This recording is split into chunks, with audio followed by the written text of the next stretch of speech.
Hi, welcome to me. I'm here. I have a new voice because I'm fabulous. Yeah, I'm kidding, guys. How's it going? I want to talk to you today about the comfort zone. Okay, I've prepared a little video for you, a little speech I want to do. If you'll let me do it, I'll do my speech. All right, okay. All right, I'm done acting silly.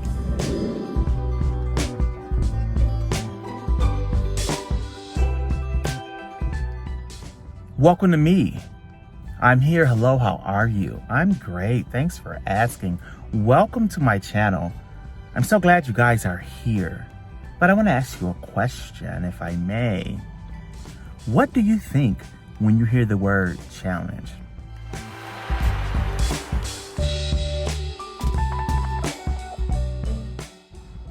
I think work, and I may not enjoy it.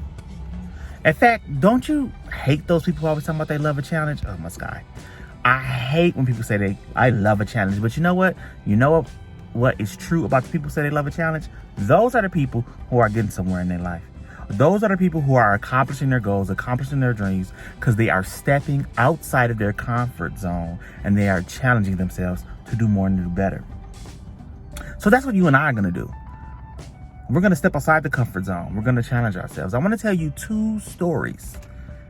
And hopefully you can see how this ties into the comfort zone. The first story is about Yellowstone National Park. Now, I'm going to switch hands here because this hand is getting tired. All right. So the view might change just a bit. There we go. Awesome. Seamless transition. Don't you just love how professional my channel is? Oh my God, I do. It's so great. Anyway. Yellowstone National Park.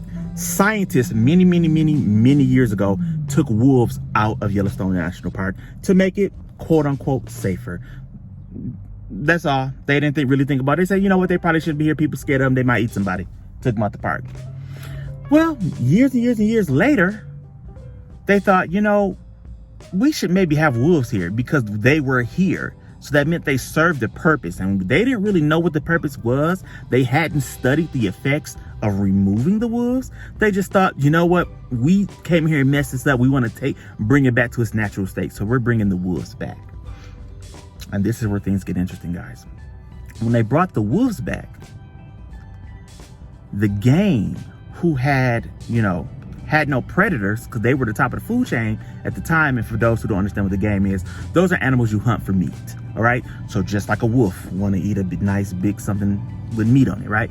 Well, those animals, they had no predators. So they would just graze along the riverbed and be living their best life.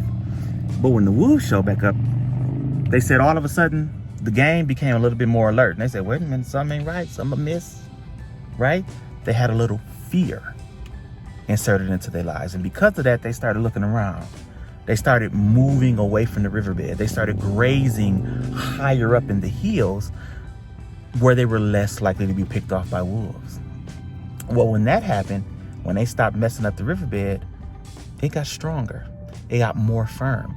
When the riverbed got more firm, the river started to flow faster and heavier. When the river started to flow faster and heavier, beavers showed up. Started building dams. Also, because they weren't down there grazing, eating up all the little baby trees started to grow. Once trees started to grow, songbirds showed up. More trees grow, it could be Okay, I'm back. My mouth is fixed and I'm back. So more trees grew, which in turn created what's called canopy cover, and certain birds can only thrive in that. Those birds then showed up. So now you have several species of birds that weren't in Yellowstone Park that are now there, right? Also, when the beavers started building those dams, it created what they call pocket environments. Well, the pocket environments drew more species of animals, and those animals drew more predators because it was more food for them to eat. Right? So just by that game having that little bit of fear injected into their lives, it literally changed the entire health and sustainability of the ecosystem. Right? So see how awesome it is if we actually expose ourselves to a little bit of fear? Think about the chain reaction that could have in a beneficial way, especially if we respond creatively to that fear and we don't try to suppress the fear, right? See, before, the scientists had suppressed the fear and they messed things up. When they let the fear come back, everything grew more than it was destructive. I want to tell you a second story. This story is a little bit more about a challenge, right? So do you guys remember Biosphere 2? I don't know if you guys remember this, but I was obsessed with this when I was young. I remember this being back in like 6th grade. Biosphere 2 was a closed ecosystem that they built out, I think, in Arizona in the desert. And it was going to have everything in it that you have on Earth. And the reason they were doing this was they wanted to test to see if humans could, and of all kinds of life could survive in this building, then they could perhaps build that building out of space and humans can live in it, right? Well, they had a problem. Well, they ended up having several problems, but they had one problem in particular where all the trees, after they got a certain height, they would just fall. And they couldn't understand that. They're like, what's going on? It's getting sunlight. We watering it. You know, it has soil here. If the soil is rich, why do these trees continue to fall? And then they figured it out. And the problem was there was no wind. See, the trees are in our world, they have to resist the wind. So that makes them grow stronger. They grow tougher. Their roots grow deeper. These trees in Biosphere, they didn't have that. So they weren't strong enough to support their own weight. So once again, bringing that back into our life, do you see how when you give yourself a bit of a challenge, when you face some resistance, instead of trying to make the resistance go away, you actually become stronger. So what I want to talk to you about today is maybe giving yourself a little fear, challenging yourself a little bit so you can grow some resistance, right? So that you can move up out of the comfort zone, right? Now, I actually learned something here because I'm always telling you run toward fear, not away from it, right? Face your fear. But there's also another zone called the panic zone. And I learned that you don't actually want to put yourself there either, because that's just going to stress you out too much. But there is a zone in between the comfort zone and the panic zone. And that zone is called the growth zone. That's where you want to be. And you get there by stepping outside of the comfort zone while making sure you don't put yourself into your panic zone. So you first have to, you have to be strategic and creative about this. You have to stop and say, okay, wait a minute. What would freak me out? What is too far from me? And you make sure you don't go that far. Then you ask yourself, okay, what 2 or 3 steps can I take outside of this direction?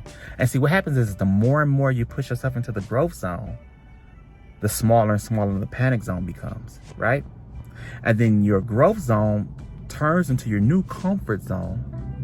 And then you get to push yourself even further into another growth zone, while then again making your panic zone further and further out, right?